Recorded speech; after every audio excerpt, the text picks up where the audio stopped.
Bill Clinton likes to say, everybody elected me because it was the economy. Back then it was the economy, stupid. The people wanted a president that would put America first, invest in America, and turn around the worst economy since the Great Depression.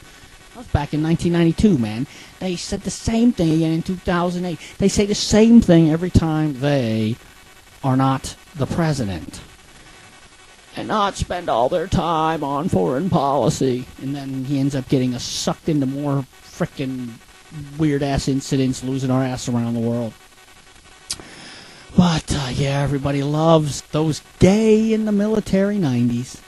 Those thrilling days of yesteryear when the economy boomed, the tech bubble, where everybody was buying computers, when people learned how to buy stocks online and paid outrageous prices for trendy tech stocks that were really nothing but a website. Amazon.com, that for years lost money every time they sold a book.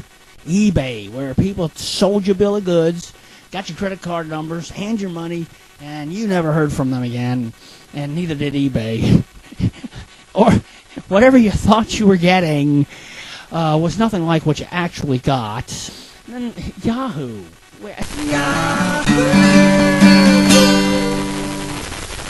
Which, you know, Ben, I mean, I do miss that commercial. And then there was iVillage. Remember that one? What the fuck is iVillage? Or rather, what the fuck was iVillage? People paid over $300 a share for iVillage and eBay and Amazon and Yahoo. And many of them lost every damn penny of it, too. Then these losers wanted the government to sue the companies or the online brokers because they lost money in the stock market.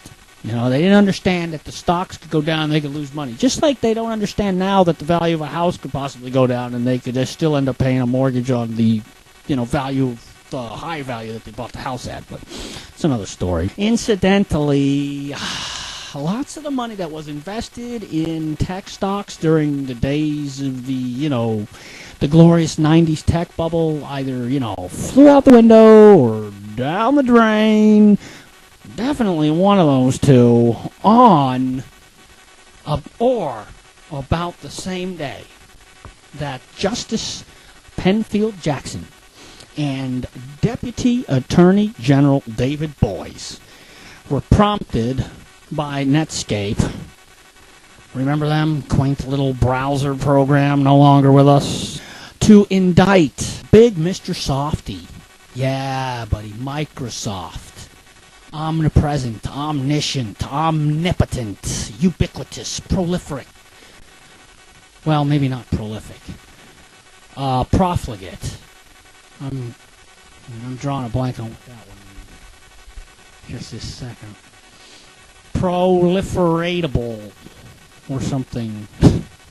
For dumping their own, Microsoft's own Internet Explorer software and allowing it to be downloaded by everybody for free. And with all the high-tech knowledge that Boies and Jackson and the Department of Justice had at that time, calling to the stand the man who virtually invented MS-DOS, Bill Gates, who, during cross-examination, had to correct Boies' pronunciation of one particular high-tech term. Gates had to inform Boies that this term right here is not pronounced login. It's true, man, it's true. And so, my children, after the government wasted much valuable time and money in court, the bestest, blindest justice ultimately dealt Microsoft for the heinous crime of giving away their software. The judge ordered Microsoft to give away their software to the government. The government didn't want their own software to conflict like everything else in the government conflicts. At least all of their computers in all of their bureaucracies would have the same browser. And they got it for free. Why use taxpayer money to buy an internet browser program like Netscape when you can use taxpayer money to extort it from another company? I thought the idea was to break up a monopoly. I guess, I don't know. So much for the little guy. Earlier this year, 2008, we saw the Dow Jones Industrial Average peak at about 3,000 points higher than the peak of the 1990s tech bubble.